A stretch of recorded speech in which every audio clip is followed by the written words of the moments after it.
Hello and welcome to our Global Fleet Champions webinar, Eliminating Driver Distractions, sponsored by Lytx. Global Fleet Champions is a partnership campaign administered by Break, the road safety charity, to prevent deaths, injuries and pollution caused by vehicles driven for work. To learn more about the campaign and what we do, please visit globalfleetchampions.org. At today's webinar, you will learn why distraction is an important road safety issue and why drivers get distracted, the addictiveness and distractions of different technologies, policies to help reduce driver distraction, measures to help employers identify drivers who may be at risk of being distracted, and measures to raise awareness of distraction through education and communication programs. On your screen now, you should be able to see a multiple choice question poll so we can find out your view on this topic. It is anonymous. Simply select one answer and press confirm, and we'll discuss the results at the beginning of the Q&A session, which is your opportunity to ask some of today's presenters any questions you might have. You can put forward your questions at any time during the webinar by using the chat box on the webinar panel. Thank you for your time, and the webinar will now begin.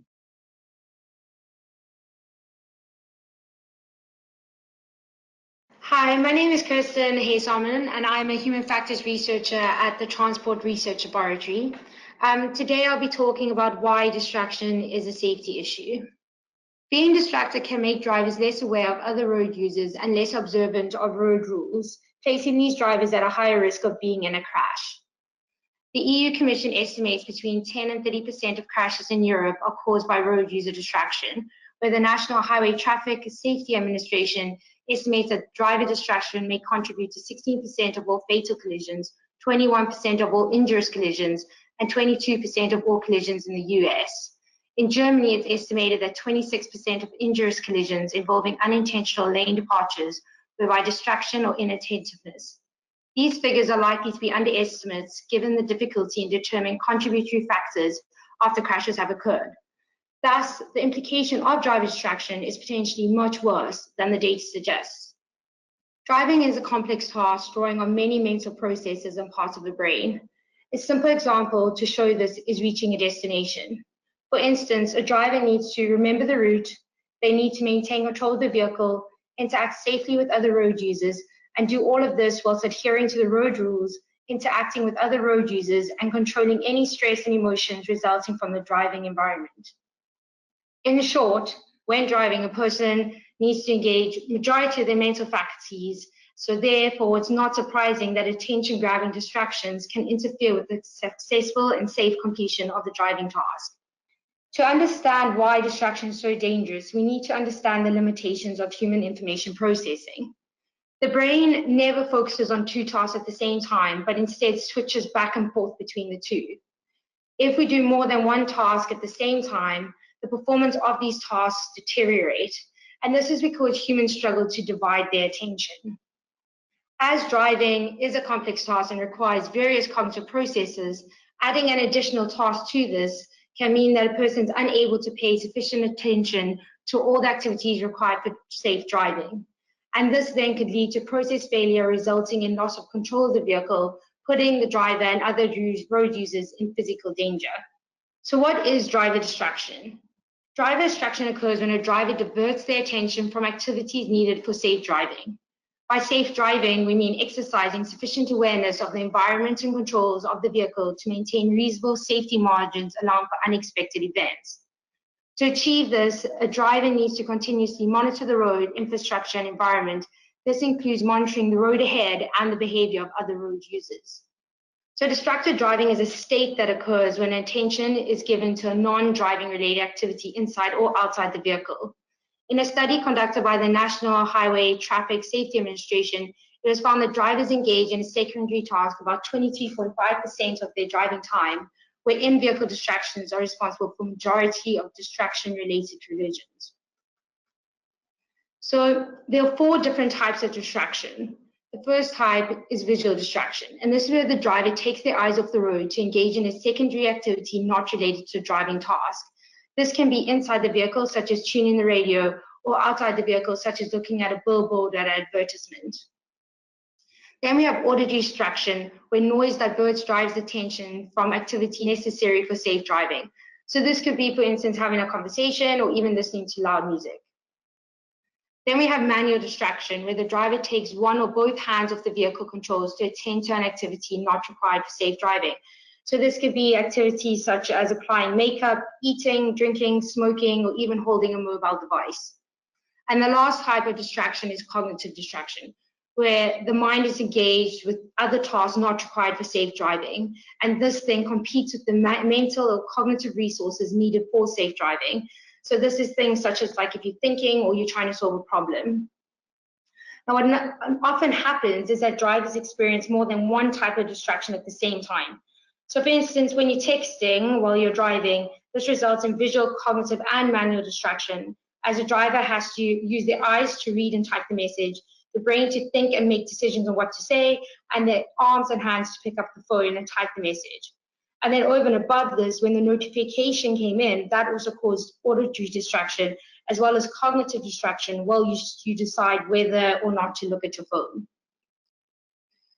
So this table on this slide was put together by our head of psychology at TRL, and it shows the effects of common driver distraction activities on different types of distraction. On the left-hand column, we have different distraction examples. On the top column, we have the 4 different types of distraction, and we also have exposure time. Exposure time refers to the length of time it takes to complete the task. Inside the table, you have red, yellow, and green blocks. Red refers to a high level of distraction, where green refers to a low level of distraction. So this is really showing the intensity. So if we look at the hands-free mobile phone conversation, you'll see that cognitive and auto distraction is high, as we need to think, communicate, and listen while talking on the phone. Whereas visual and manual distraction is low, as the eyes can remain on the road and the hands on the steering wheel.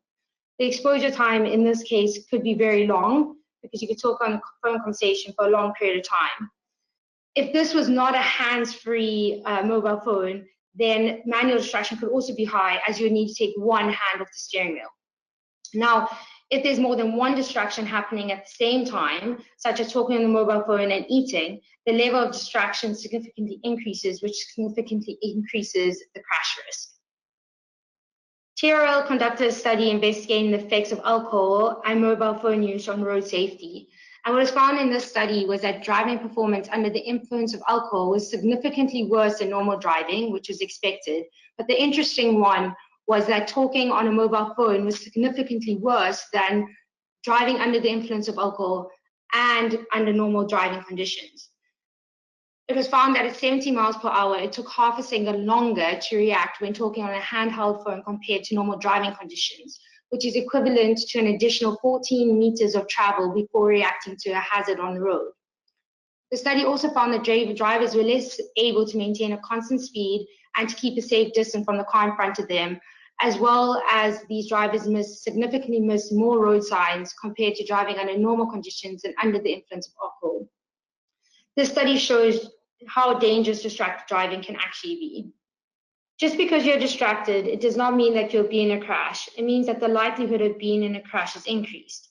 There are several factors which influence distraction-related crash risks, and I'm just going to talk about these briefly. So firstly, you have timing. Crash risk increases if driver distraction coincides with the unexpected event. For example, if a driver is texting and the vehicle in front of them unexpectedly brakes, the driver may not be able to stop in time. Then you have intensity. The more resources required to perform the distracting task, the higher the crash risk will be. And this is related to that table that I showed you previously. Then you have resumability. Tasks which can be dropped and restarted efficiently will have a lower crash risk. So if you, for instance, tune your radio, you're able to drop that task quite quickly and get back to the driving task. However, if you are, for instance, having a cigarette and having a cup of coffee at the same time, it's very difficult to drop this activity, as you may burn yourself. Then we have frequency. Actions that are repeated more often are more likely to coincide with a critical event. For example, if you're repeatedly searching and choosing a new song on your handheld mobile phone, the crash risk will be a lot higher than if you're just listening to the radio. Then you have duration. The longer the duration of distraction, the more likely it will coincide with a critical event. So for example, if you're having a phone call for an hour versus if you're having a phone call for 2 minutes, the one for an hour will be a lot higher crash risk. Then the last one is a hangover effect. Any lingering cognitive or emotional distraction may influence crash risk. For instance, if someone has just learned bad news, this news may completely preoccupy their mind, limiting the amount of cognitive resources required for driving. So what we know is that driving is a very complex task that requires a lot of mental processing. And we also know that humans aren't able to multitask. So now if we add in a task that is not related to driving, it takes away our attention that needs to be paid for driving safely. So eventually, at some point, an overload will occur and the risk of a crash becomes unacceptably high. And this places the driver and other road users in physical danger. Thank you very much for having the talk. It's Kirsten.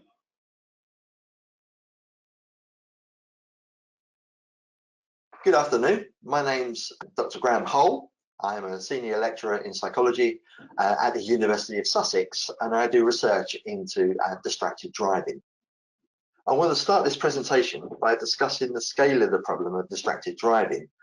It's quite difficult to know exactly how many crashes occur as a result of driver distraction. Firstly, because distraction is a rather poorly defined term covering many different activities. And secondly, because crash investigators may find it hard to establish that a driver was actually distracted at the time of the crash. What we do know for certain is that distraction is a normal part of driving for many drivers. And this is nicely demonstrated by a large-scale study conducted in the United States, which used instrumented cars in order to record the normal everyday behavior of 3,500 drivers over 35 million miles of driving. On average, drivers were distracted by something, either in the car or outside, for over half of the time that they drove. For decades, drivers have been distracted by talking to passengers, smoking, drinking, eating, adjusting heating controls, and listening to the radio. But distractions now include satellite navigation systems and smartphones. And using a phone has become commonplace, first for calls, but now also for texting, emailing, video chats, and video streaming. Dingus and his colleagues looked at the riskiness of different types of distraction. Although their drivers used their phones relatively little, during only 6% of their time driving, this was associated with a fourfold increase in the risk of a crash, a figure which fits nicely with other earlier studies based on analyses of crash statistics. Overall, Dingus estimated that distraction was a big factor in US crash rates, involved in about 36% of crashes. Again, that's a statistic that corroborates earlier studies. Looking at the relative riskiness of different distractors is difficult. The riskiness of an activity would depend on a number of things. Firstly, how distracting is it for the driver? This has tended to be thought of in terms of the extent to which it requires the driver to take a hand off the steering wheel or their eyes off the road ahead. But what's more important is the extent to which it takes the driver's mind away from looking for hazards. It's no good having your eyes on the road and your hands on the wheel if your mind is elsewhere. A second factor is the length of time you spend performing the risky activity. Obviously, the longer it takes, the greater the chance that something bad might happen while you're distracted. The dangers of texting are pretty self-evident, but the distraction produced by phone conversations is perhaps less obvious. Trying to engage in a conversation with someone who you can't see is mentally demanding.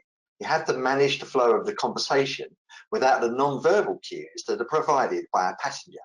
And the person at the other end of the phone can't adjust their conversation to make allowances for the driving conditions in the same way that a passenger in the vehicle can. It's the interactive nature of phone conversations that makes them so distracting for drivers.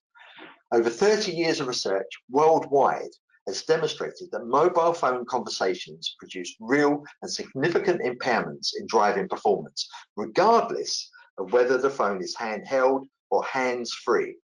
Drivers are slower to react, notice fewer hazards, and are less aware of what's going on around them, what's called situational awareness.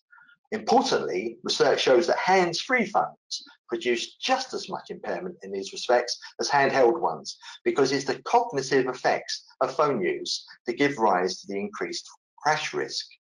And despite the publicity that's been given to the dangers of distracted driving in recent years, in their most recent annual survey of driver attitudes and behaviour, The REC Foundation found that a large proportion of drivers admitted to using phones while driving. What's even more worrying is the prevalence of other obviously risky behaviours, such as texting, emailing, and using social media. And this is going to be a growing problem, as many studies show that younger drivers are much more likely to use their phones while driving, especially for texting. They've grown up accustomed to being in constant contact with family and friends via their phones, and this behaviour does not stop when they get into their car.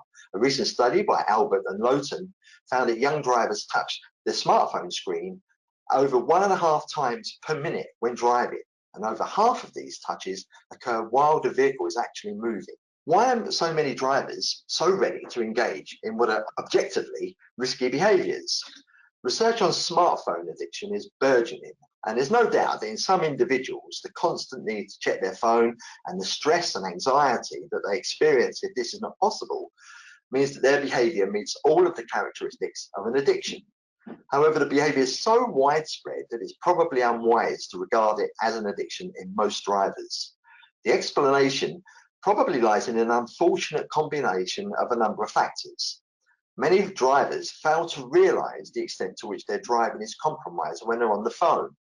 Partly this is because they don't realise their driving is impaired because their attention is on the phone conversation rather than on monitoring their driving performance. We also all have so-called cognitive biases that work against us.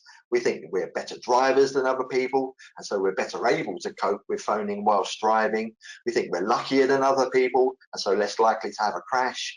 And risk perception is affected by the degree to which we think we're in control of the situation. Drivers think that they can control the risk by driving more slowly and leaving more room between them and the vehicle in front while they're on the phone. But they underestimate the true extent to which their driving is impaired. They'll often demonstrate protective beliefs that justify their behaviour to themselves, such as, I only text when the traffic is quiet, or I keep the phone calls as short as I can. But perhaps the biggest problem is one that applies to all unsafe driving behaviours. Telling someone that driving while distracted is risky simply doesn't fit with their own personal experiences. Crashes are common. 5 people die every day on British roads, but that's spread over 30 million licensed drivers. This means that the given individual is unlikely to have a crash on any given trip, and every trip successfully completed reinforces the driver's false belief that driving while distracted has no adverse consequences. There's a very influential theory in psychology called the theory of planned behaviour, and it outlines 3 factors that affect how likely it is that someone will engage in a particular behaviour. The first factor is perceived benefits. People will do something if they think it will benefit them in some way. The second factor is perceived costs. The easier it is to perform the behaviour and the fewer penalties it incurs, the more likely a person is to do it. And the third factor is how acceptable the behaviour is seen to be by others. Society's stance on a behaviour may count, but friends and family are particularly important in this respect. If we apply the theory of planned behaviour to driving, we can see why so many people are prepared to be dangerously distracted during driving. Phone use in particular is seen to have high benefits, especially for young people. Maintaining contact with friends and family is regarded as very important, and being out of contact is quite stressful. Driving is widely regarded as a waste of time that could be spent doing more productive things. The idea of the vehicle as mobile office can be appealing to employers and employees alike. Phone use has low perceived costs. It's easy to make a phone call, and car manufacturers are making it easier still by integrating phones into the so-called infotainment systems within the vehicle. For the reasons mentioned earlier, drivers don't believe phone use has significant costs in terms of increased risk, and they know there's little chance of being prosecuted for using a handheld phone. Phone use is seen as highly acceptable. The current laws implicitly sanction phone use by still allowing drivers to use hands-free phones, and friends and family don't discourage drivers' phone use in many cases. Some employers actually require phones to be used, and this reinforces the belief that this is acceptable behaviour, and it bolsters the notion that time spent driving could instead be spent more efficiently in communicating with co-workers and customers. The problem is the benefits are obvious and immediate, and the costs are hidden. The costs not only include an increased risk of crashing due to the distraction produced by the phone, but also increased fatigue, because mental workload leads to fatigue, and fatigue in itself is known to be a major factor in crashes, especially amongst commercial drivers. Health and safety policies at work often focus on making offices, factories, and building sites safe places to work. But if the car becomes a mobile office, then health and safety has to extend to that too, and eliminate unsafe working practices such as phoning, texting, and emailing while driving. You can think of it as being like the exposure to X-rays. The greater the exposure to the X-rays, the greater the risk. So employers have to minimize the risk to health workers by enforcing safe working practices. And the same with mobile phone use. The risks are real, but not necessarily obvious to the employees concerned. So they need to be actively protected from those risks. The problem of distracted driving is not going to be easy to solve, especially for commercial drivers. The theory of planned behavior suggests that we need to decrease the benefits, raise the costs, and reduce the acceptability of phone use. Education, enforcement, and engineering all have their parts to play in this. Employers can help by instituting working practices that help to minimize driver distraction. BP are a model employer in this respect. They have a clear policy that prohibits employees using any mobile communications device, phone, tablet, smartwatch, or sat-nav whilst the vehicle is in motion. As part of their health and safety responsibilities, employers should actively discourage distracted driving by their employees. So, some conclusions. We've evolved to be distractible. To function effectively, we need to be able to focus on tasks, but not to the extent that we're oblivious to what's going on around us. Drivers are predisposed to be distracted. However, the evidence clearly shows that we cannot do two complex tasks at the same time. Amongst distractions, mobile phones are particularly problematic. Vehicle control is relatively automatic for an experienced driver, and so it can be combined with the task of using a phone. But vehicle control is only one aspect of driving. A driver on autopilot is not a safe driver. Anticipating and detecting hazards is vital to avoiding crashes, and this is significantly impaired in a distracted driver. Employers have an important role to play in discouraging drivers from allowing themselves to be distracted. Quite apart from the moral issue of actively encouraging drivers to engage in a potentially harmful activity by asking them to work and drive at the same time, it could be argued that it contravenes current health and safety legislation, which states it shall be the duty of every employer to ensure, so far as is reasonably practicable, the health, safety, and welfare at work of all his employees. A car, van, or truck in motion is not a safe environment within which to use a phone or any other technology that involves extended interactions. That's the end.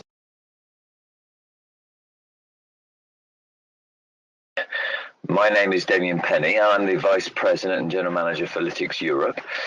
Today, I will be offering some insight into programs and technology that can begin to address the increasing epidemic that is distracted driving. Just a quick bit about Lytix. Our company's goal is that no commercial driver is ever the cause of a collision. And as such, everything we do supports this goal. We know that addressing distracted driving alone will not achieve this goal.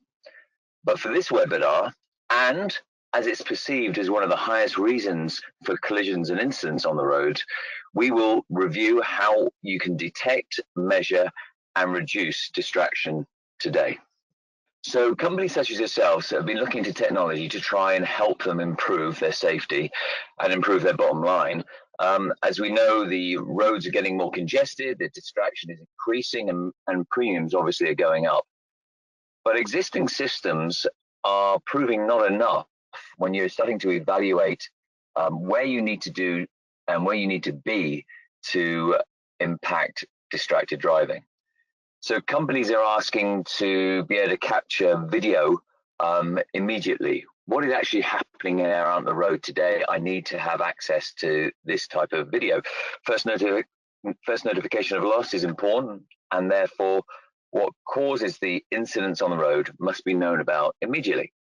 Companies such as yourself are also looking for technology that is leading edge, using technology such as machine vision and artificial intelligence to help them identify things that are happening on the road their existing technology doesn't identify, to continually look to drive down risk on the road and remove distraction. Companies are also looking for flexible solutions. They may not need the same solution in the same place across their businesses. They may choose to coach drivers on certain behaviors on one site, but they may look for drivers to self-coach behaviors and trying to remove that distraction that is hitting us every day. And ultimately, companies are looking for vendors that can provide long-term value and credibility in delivering these solutions over multiple years. So those evaluation criteria are starting to appear because people are looking to try and continually reduce the risk, especially around distracted driving. So I just wanted to take you and ask you to listen to 3 key points that probably would be up for discussion. The first point: traditional telematics systems don't identify driver behavior today. They identify what has been a G-force event, something that happened in the past caused by perhaps braking or swerving or acceleration, but ultimately you don't know why that G-force event happened. Red, amber, green type scoring is inaccurate and often unfair on the drivers, and certainly doesn't address or measure distraction in any way. What is required is a system that can show what happened in and around the vehicle and focuses on important events that matter, not things like potholes or other false positives. So understanding the why, not just the what, is really important. Point 2, attaching a standard video camera onto a traditional telematic solution won't help either. Yes, you can find harsh braking events and review the clip that's associated with those events. However, that is, once again, very reactive. You are looking at something that has happened and you're not really getting up ahead of the problem. Imagine how many G-force events you actually receive today with your traditional system and your traditional red, amber, green. If you had 5 minutes in the day to decide where you had the biggest impact and identify distracted driving, where would you spend your time? And probably equally as importantly is that if you do start looking at lots of videos, when you've got multiple depots, multiple coaches, multiple people analyzing the videos, how do you know that your scoring and your assessment of whether that behavior is distracted is going to be consistent across the whole of your company? And point number 3, video telematics systems that are out there today can begin to reduce distracted driving, but they may not go the whole way. So for example, these figures here that you see in front of you are figures that have been delivered to us by our clients, analytics clients across the UK over the last year. And it shows significant reduction in the use of mobile phone, for example, or reduction in drowsy driving, or reduction in late response. All those things that are seen as perhaps distracted events that may be occurring. However, I've got to ask one particular question, and I'll try and play a video for you here today, is what happens if there aren't any G-force triggers?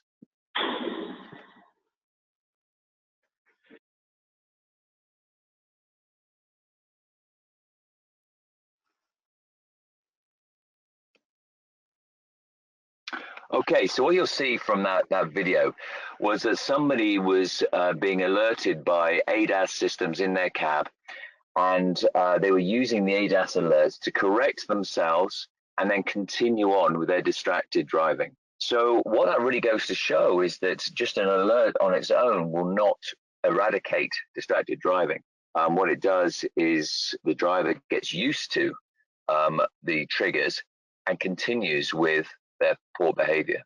So you've got to ask yourself, what are you missing by using G-force solutions only? So let me just quickly take you back. So when I talk about G-force and triggers, so you'll know there's accelerometer triggers out there, there's GPS triggers, so going into a certain geofence perhaps, there's triggers associated with what happens inside the engine when you're attached to the CAN bus. And there are also things such as speeding triggers as well. So all these things are triggers that you're used to today. Again, post-event, they happen, and then you find out about it.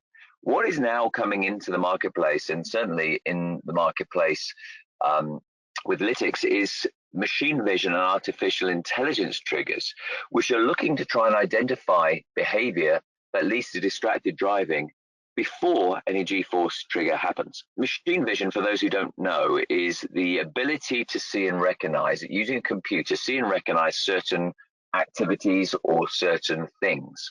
So, for example, a computer can see a mobile phone. Right, I've spotted a mobile phone. That's number one.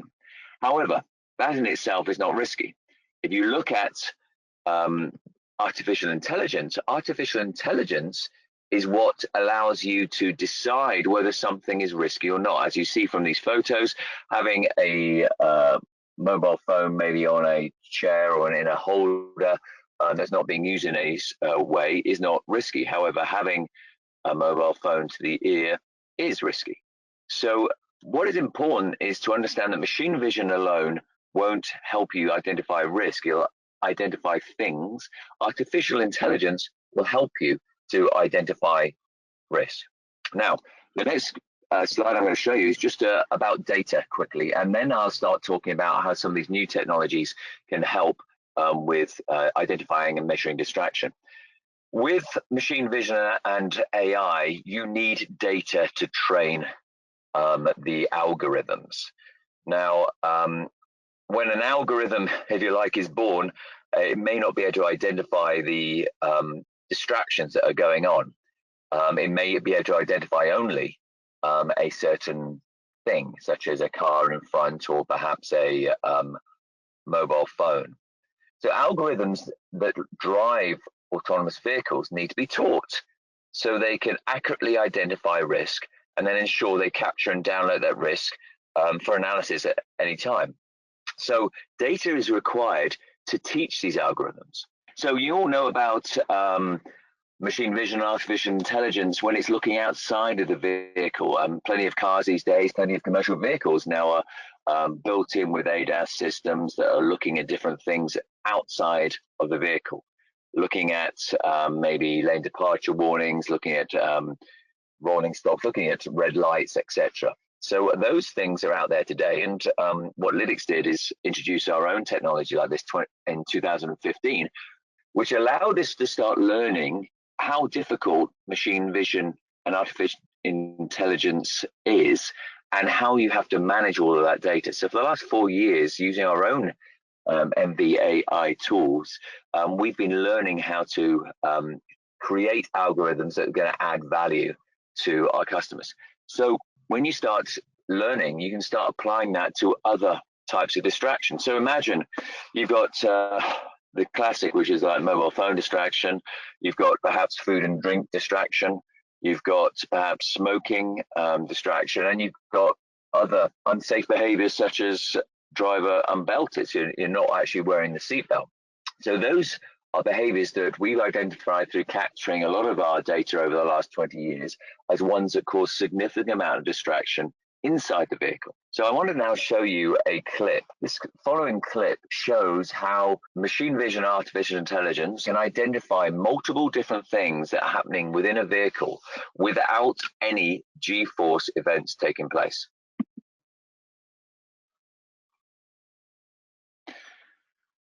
And I'll play it again and explain what you're actually seeing here today. This is a speeded up clip over a couple of minutes. And what the machine is doing is identifying certain things. What you can see from the slide is there's certain colors for different things it's identifying. So if you have a look, there is a mobile phone, there's some food and drink, there's unbelted in that purple color, and there's smoking. And we run it again, you'll see well, the higher it is up on this scale of 0 to 1, if it's a 1 or near 1, then we're very confident that that is happening inside the vehicle at that particular time. Let me run it again.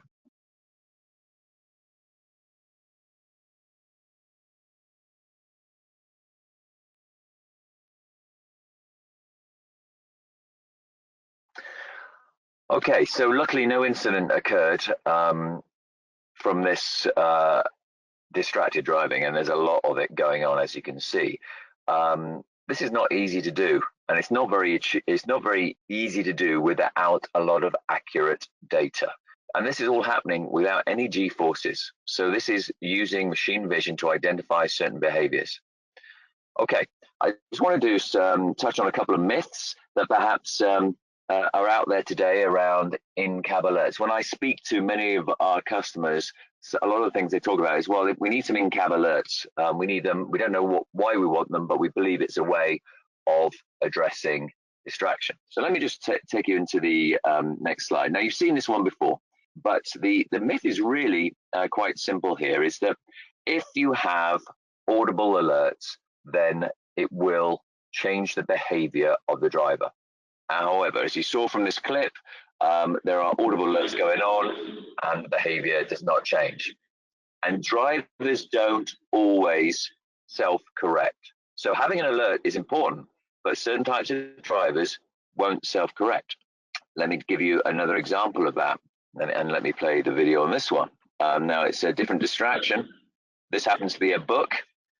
And as you see again, audible alerts come in, and yeah, they're quieter on this video. And again, self-correction, the self-correction back from a risky behavior and then straight back into the book. So those things don't really happen. And finally, let me play this one from the UK. You may have spotted the others are in the US.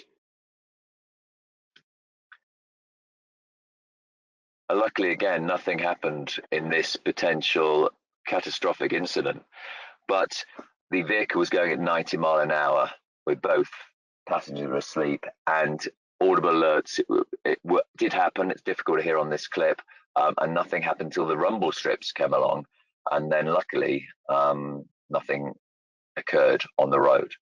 So the question has to be is that if you get all of these clips and you get all these alerts coming into the cab, what do you do with them? This is one of the biggest challenges we have when we're talking to our clients is, what do you want to do with all these alerts? And there are different ways in which we can try and manage this. So you can take maybe profile, we've got a number of different profiles of drivers that are out there. So you may have the first profile where you want to have you have a very high driver with a lot of ability but low motivation, and you really want to look at keeping alerts coming into the cab to keep it top of mind that things are happening and they have bad habits. But you also want to combine that with your coaching process. So you're sitting down with the driver, which we still believe at Lytx is the best way to actually change behavior.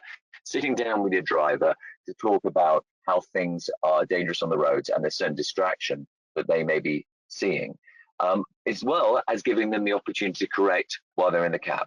Now, as we saw from some of those videos, that doesn't happen, and potentially with driver on the right, Joe, potentially they need coaching and one-to-one coaching as well. Now, if you look at Lenny in the middle, you may find that they need to have in-cab alerts now and then, but they also may be able to do some self-coaching. So they are not prolific in their distraction, and when they do get an alert, they want to sit down and self-coach and realize what perhaps went wrong or what they could do better. And then you may have Betty on the left-hand side, who looks at, is a great driver, hardly has any events happening on the road, and needs to have the odd nudge. And that is sort of like an in-cab alert that just nudges you, said, you know, there's things happening out there or things happening inside the vehicle that you need to be aware of. And they self-correct, and it doesn't happen again for the rest of the journey. Those are the different types of behaviors, different types of drivers we see out there, and therefore they require different types of alerts, different types of way of managing. And this is probably the biggest challenge you have out there, is deciding how you apply this to your workforce. I've got one warning for you. Beware of the noise. If you look at this slide, this was one of our original slides a few years back when we were identifying behavior inside a cab using machine vision. On the right hand side, you see a driver with a cigarette in his mouth the computer picks it up and says, yeah, I think this person is smoking while they're driving. On the left-hand side, you see a dog with what it looks like is a cigarette in its mouth. However, the computer says, I don't think it's a cigarette because it's only 86% positive, but I think it could be. And I should really send up a clip and alert somebody that something's going on inside the cab that shouldn't be happening. That is called a false positive. That is something that happens a lot when you implement solutions and machine vision technology that does not have the data behind it, where it's self-learning as it goes along. It means that the coaches and the drivers will get a lot of noise. And a lot of noise means you start losing respect for the system. The drivers start demanding the system switched off. And ultimately, after a year or two, you are really looking at trying to get another solution. So beware of the noise, because the noise happens because the algorithms are not accurate because you don't have the data. And you don't have the data because that data needs to be collected over multiple years and also needs to be human verified to make sure it is actually real. So something to be aware of. So I'm getting to the last slide or two. So just in summary, if you were looking to go forward with trying to address distraction out on the road, but also just look to make it safer for your drivers, protect your drivers out there on the road from other people who are distracted.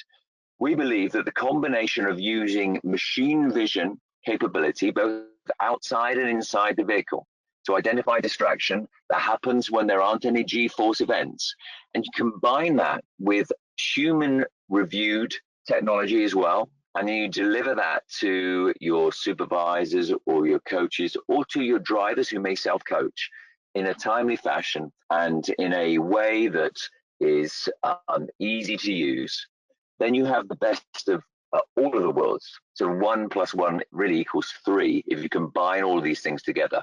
Having machine vision on its own and having a very simple machine sort of camera system or attaching the camera system onto a telematic system is not going to give you the optimum results. So finally, I just want to give you in summary. So as I said at the start, traditional telematic systems that many of you will have today will not give you an idea of what's happening, distraction. It won't even tell you why things are happening. It'll tell you what has happened. It won't tell you why. Adding a camera onto that just adds a lot more weight into your day-to-day job. And really what we want to make sure is we provide you with a solution that takes away some of the things you have to do on a day-to-day basis. We want to give you something that is proactive and is identifying behaviors before any incidents happen. Second point is beware of the noise. As I said just now, inexperience equals inaccuracy and provides additional burden to your day-to-day job. You need to look for that combination, that 1 + 1 = 3. It's really important to have all those things together. Otherwise, very quickly, if you have one or the other, you won't get the optimum results. You'll also find that drivers zone out of a lot of noises happening in the cabs. The coaches start ignoring all their emails saying you need to do things. And one of those will be an important thing you need to react to. So if you can trust what comes into your inbox on a daily basis and you just spend 5 minutes on important things, you can only do that if you're combining all these technologies together. And finally, be prepared to manage the risk that is being identified. If you go down this road, you will identify risk on your road. What is important is for you to have a process and a managed partner that can help you through establishing a process for managing this risk. So thank you very much. My name is Damien Penny. I work for Lytx, and we'd be very happy to come out and talk to you about some of these technologies and how they can impact your business. Thank you.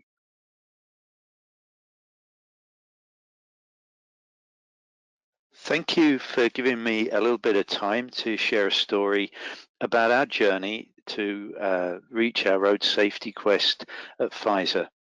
My name is Steve Moore, and I direct Pfizer Commercial Organizations EHS programs as part of the corporate EHS team.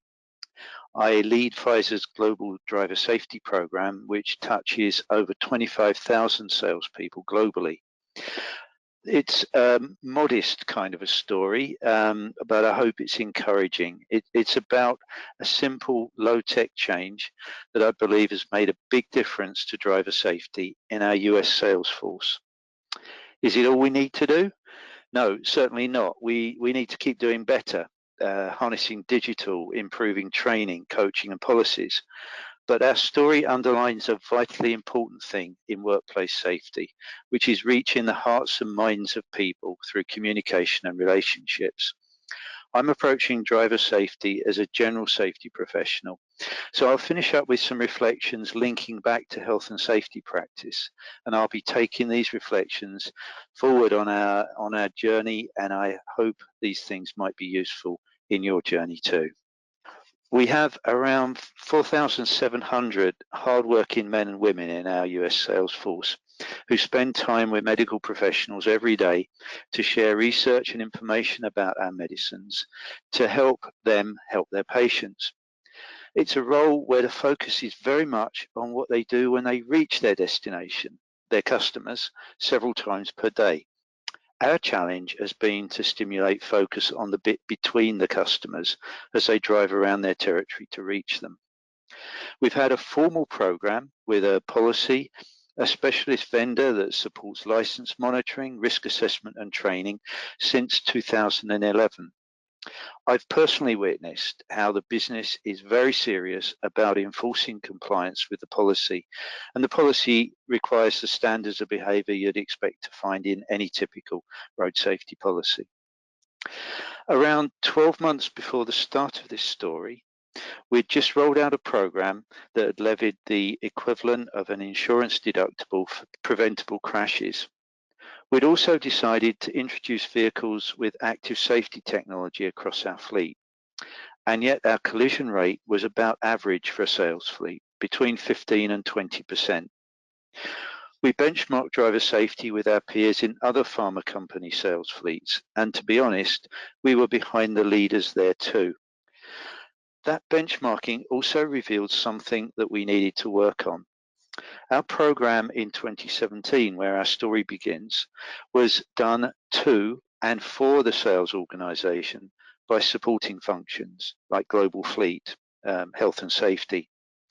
The program needed to be brought to life in the sales organizations, in each district team, through each business director and district manager to get to a better relationship where the sales organization would be operating the program with the supporting functions, the fleet professionals, the safety professionals, providing just that, support.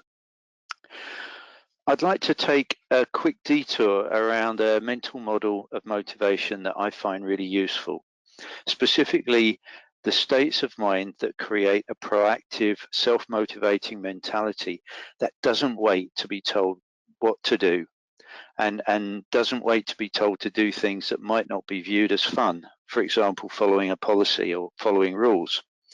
It's relevant to driver safety because our field force is usually out on their own in the car. The model is drawn from Professor Scott Geller's work out of Virginia Tech over the past 25 years or so on actively caring for people, which is a humanistic and behavioristic approach to a brothers, sisters, keeper kind of workplace safety culture, where people look out for their colleagues and others' safety as well as their own. I like this because it gives clues as to actions that anyone can take to create the kind of work environment where this actively caring frame of mind can flourish. We use it as a frame of reference for our company-wide health and safety program. In essence, it says that if we can create a sense of community where we feel we belong and that we're accountable to others, that each person is confident that they have the skills, time and resources they need to take action. Each person feels valued, recognized for their contributions towards the community's goals and values. If they're given enough authority to feel control over the way that work gets done and have optimism that all of this makes sense and it's going to work out well for their community, then they'll be motivated to act without being told to. In other words, doing the right thing when the boss isn't looking, which is how some people define safety culture. Our first steps with our partners in the US sales fleet were about giving control, building community, recognizing success, and imparting information in the normal flow of work. We started out by settling on a very simple message. Our aim is that everyone returns home safely to their loved ones after every trip. There's nothing new or surprising there, I'm sure. Although in a big corporation, sometimes it's easy to get lost in business cases, complications, policies and such like, and we had. This simple message resonated with leaders and sales reps. We were able to get fantastic sponsorship from very senior sales leaders.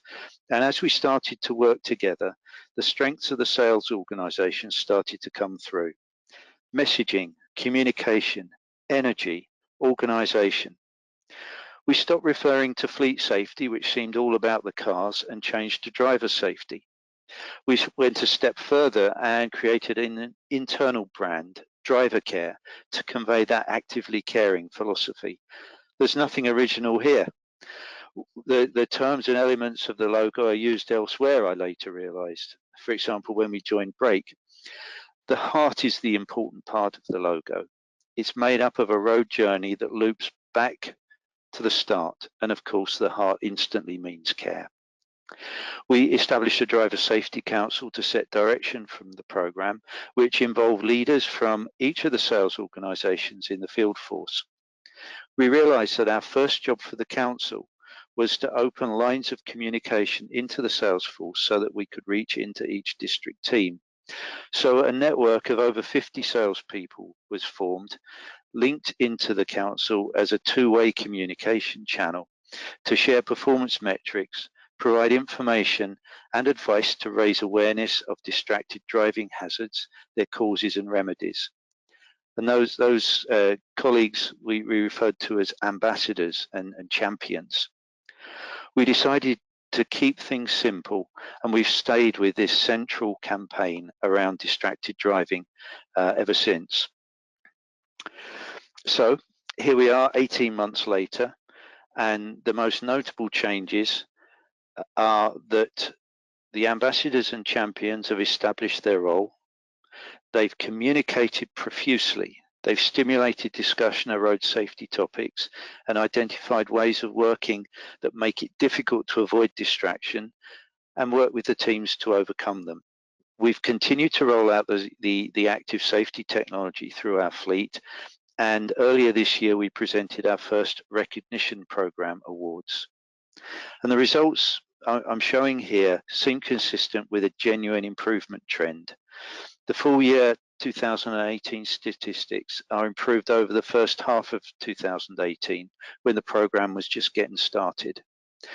Comparing the first half of 2019 with the same period in 2018, our collision rate is lower.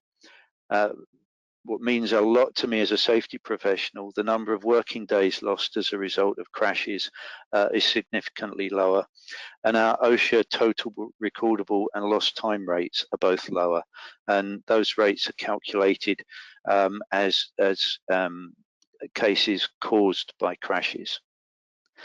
Of course, one bad crash can dramatically change these metrics, so I don't want to shout victory here, but we're very pleased with the progress that we've made so far. So what have I learned? No surprises.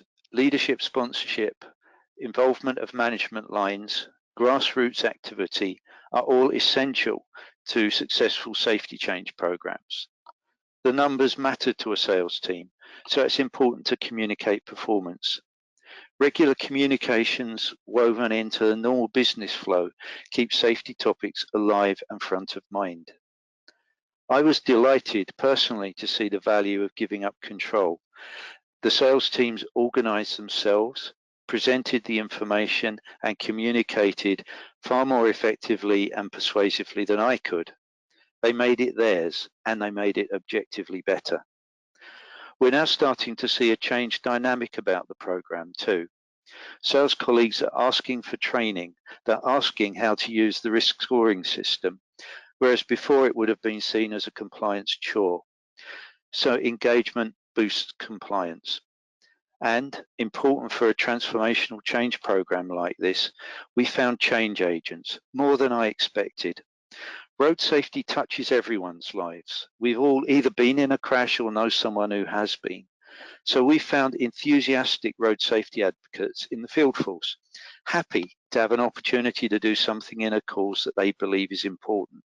We didn't realise that engaging people would have an effect to this extent, and I think we've only just started to tap into this potential, particularly when we come back to the purpose of these colleagues' jobs. It's centered on health and changing people's lives for the better. So I hope I've met my aims of telling a story that will give some insights and clues as to how to improve safety, focusing on culture before technology, centered around a campaign to reduce distraction and tapping into team energy. Thank you.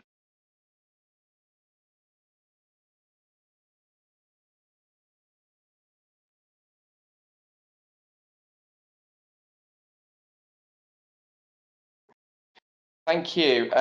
We've now come to the end of the formal presentation, and it's time for our Q&A session. It's not too late to put forward your questions. Please use the chat box on your screen to do that, and we'll try and get through as many of those as we can. Firstly, what I'd like to do is to thank you for engaging in today's poll, and we're just going to try and get that poll up on screen now, the results of that. So you should now be able to see the results of that poll up on screen now. So just as a reminder, the poll question is, does your organisation allow the use of hands-free mobile devices by your employees during working hours? And I think what we can see there is a fairly mixed result. So we've got 43% yes, always, 30% are no, never, not at all, and 26% are yes, in emergencies only. What I would like to do is just to refer to our panel there and just see if they have any comments that they would like to share around the poll. Damien, is there anything that you would like to discuss in relation to that response? No, I think it concurs with some of the conversations we've had with our clients, and that they often feel that hands-free mobile is fine, but there are also those out there that say no, you must never use it. It's when I think they discover people in that situation is what they do next, and that's always the discussion we get into with our clients. But I mean, there's no surprises there, I don't think, originally looking at this. Thanks, Damien. Kirsten, is there anything that you would like to add to that in response to the poll results specifically? Yeah, so to the poll results, like with my company, we are allowed to use hands-free mobile devices, but we encourage to not use it and to only answer phone calls if it's in the case of an emergency or something that has to be dealt with quite quickly. And that's just basically because of road safety and taking the vehicles on the road if we were to go out. Okay, thank you, Kirsten, for that. And yeah, I think I'll just add to that Break's perspective with regard to hands-free mobile devices. We're certainly very firm on, we have a very firm stance on that hands-free mobile devices should not be used at the wheel, and kind of very supportive of the research that's been done around, the distraction really is the call itself, not whether it's on hands-free or on a on a mobile device. So we're very clear on that ourselves. Okay, thank you to all of the questions that have come in throughout the presentation, and we've had a number that have come through that I just want to put to our panelists. So first up, one for Kirsten. Kirsten, how does distraction impair a driver's ability to visually scan their surroundings? So obviously it would depend on the distraction, but your ability to scan will be reduced as soon as you're distracted by something. And if you, for instance, visually distracted, if your eyes are completely off the road, you wouldn't be able to visually scan the road scene. Also, if you're looking at something with regards to visual distraction, your peripheral vision becomes narrower, which means that you're less aware of the things that are in your outer surroundings. And then when you're just in distraction in general, regardless of the type, when your brain is focusing on something else, it wouldn't necessarily be scanning the road because it wouldn't have the capacity to be able to do both tasks at the same time. So that scanning ability gets quite significantly reduced. Thank you. And just, I suppose, a follow-up question to that. Does the impairment stop once they look away from the source of distraction? So I think that very much will depend on how they were distracted. So if you were distracted visually, but then you carried on thinking about it, they most probably wouldn't come back. And I'd say you definitely would. With our brains, we're only focusing on one thing at a time, and you always have to allow for a time of adjustment. So it's very also dependent on the person, how capable they are of switching back to the driving task. And then also, depending how complex the driving task is that you're doing. If you're on a motorway and it's free flowing and there's no traffic around, it might be a lot easier to switch back and to take over control quite simply. But if you are in an urban, busy environment, it could be quite challenging and stressful. Okay, thank you. And one more for you, Kirsten. What challenges could an organisation face when implementing policies to reduce driver distraction? I would say one that I could think of the top of my head is I know that, and that actually was mentioned in the presentation, that a lot of drivers would, if the company implemented a policy like that and was monitoring it, they'll be more annoyed with the fact that they're trying to get caught out instead of seeing that this is something that is there to assist and help them. So I think it's very much the way the system or something like that is approached to employees to say that we're trying to reduce accidents, we're not trying to monitor your behavior and penalize yourself. So I think that's definitely one thing that I would have picked up just from the behavior side. Okay, thank you, Kirsten. That's great. Damien, a few questions off the back of your presentation. So the first one, in your presentation, you discussed driver non-compliance with the in-cab warning. How would you recommend encouraging drivers to engage with this technology? Yeah, I think it comes down to a couple of things. People disengage because of the noise. I mentioned the noise quite a bit. I've certainly done that myself when I've had backing sensors going off all the time, and I think I'm safe, and then I end up hitting a wall in my car, and that's an actual thing that happened. I think people disengage because they don't believe the technology. So first of all, you've got to get the technology working so that when it does react, they listen to it because they know that something's happening. And if they don't, then there's nothing better than having a conversation with somebody and actually looking at a behavior on a video to actually make people realize what they're doing and the habits they have. And it's a habit. Ignoring something becomes a habit as well. So I think conversations combined with the technology helps people re-engage. I really do think that.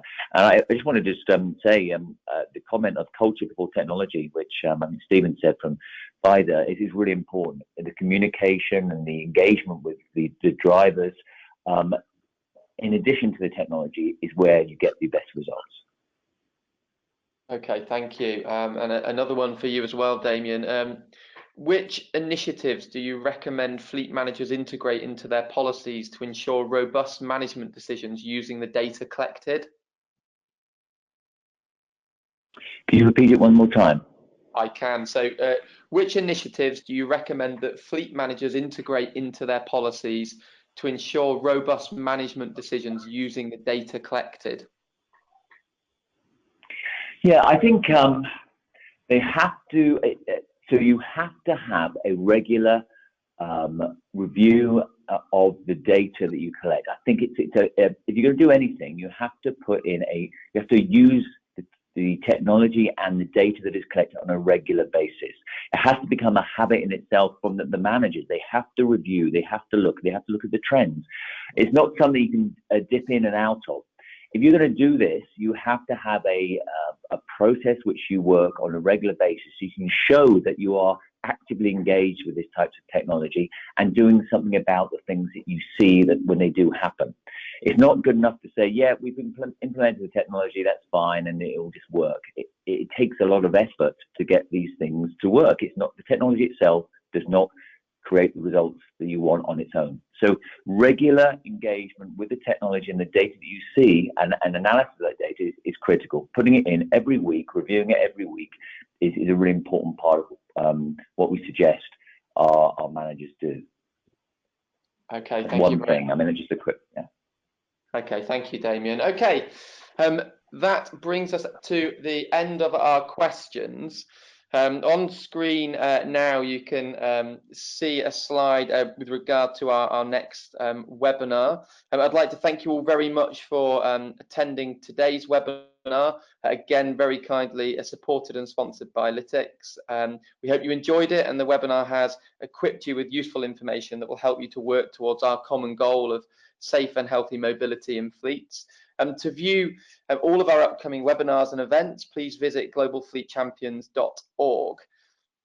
And finally, we would really welcome your feedback on today's webinar. So please do complete our short feedback form, which will appear on your screen once the webinar ends. If you'd like to discuss the content of today's webinar further, please join our Global Fleet Champions LinkedIn group, where there's all sorts of discussions and further content on. That just leaves me to thank today's presenters and of course our sponsor Lytx again. We hope you can join us again soon for a future webinar. Thank you very much, everybody.